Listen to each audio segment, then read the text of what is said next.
Namaste to all the viewers of our channel, The Outlier 73. Myself, Namita, Chartered Accountant.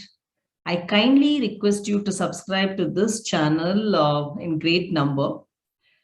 Well, there is an enhanced version of GSTR 1 being made available on GSTR portal. Now it is very important to understand the purpose behind this GSTR 1 being revamped or improved.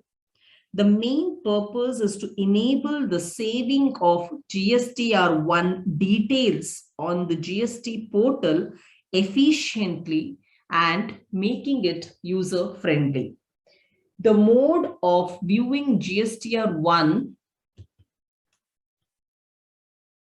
is as usual by navigating from returns dashboard to selection of period.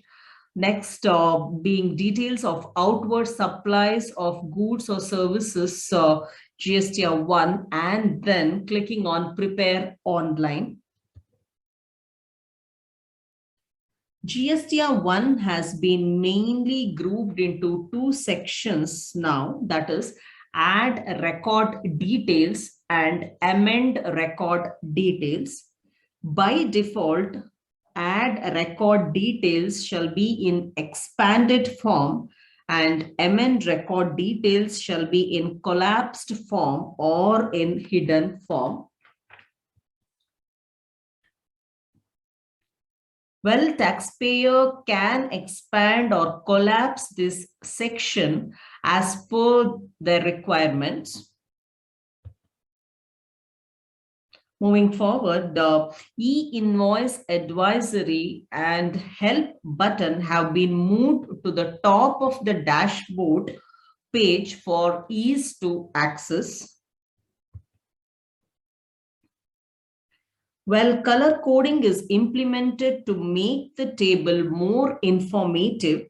The status of uploaded documents as to whether it is saved or pending or there is a presence of any error, such details will now be made available. Taxpayer can now ascertain if there is any pending or errored records in any of the tables of GSTR 1 from the dashboard itself.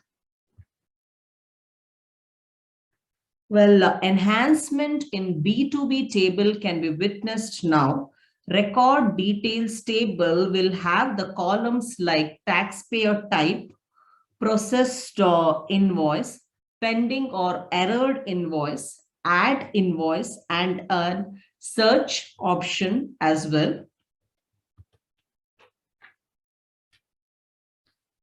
System will now provide the records per page feature in all the tables under add record details section, leading to ease of viewing.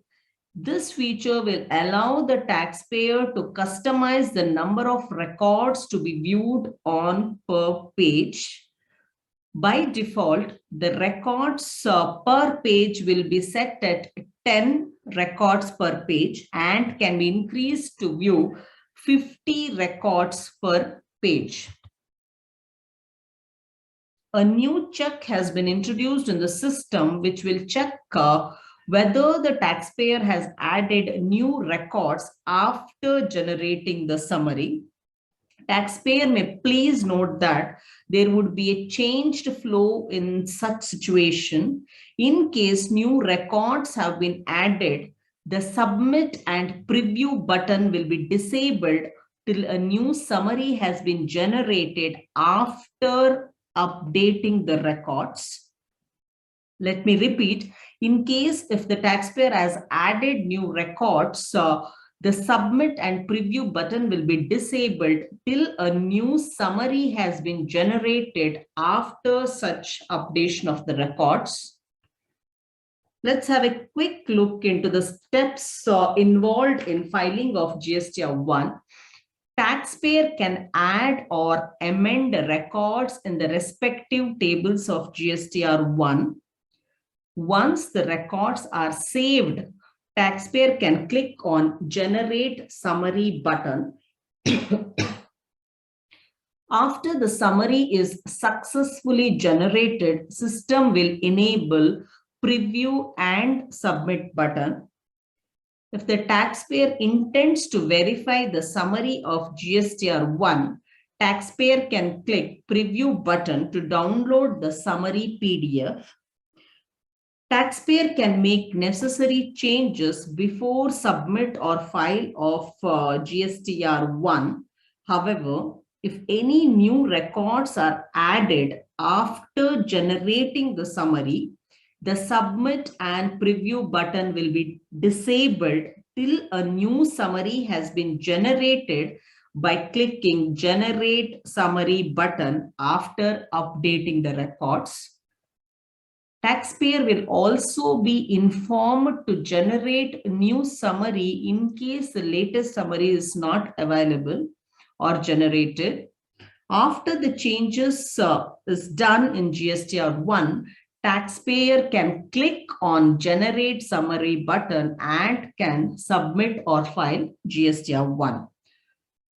Last but not the least, the next phase of GSTR1 enhancement or improvement will provide the taxpayer with an enhanced GSTR1 online summary view, recipient-wise summary PDF, and remove the need of submit button before file.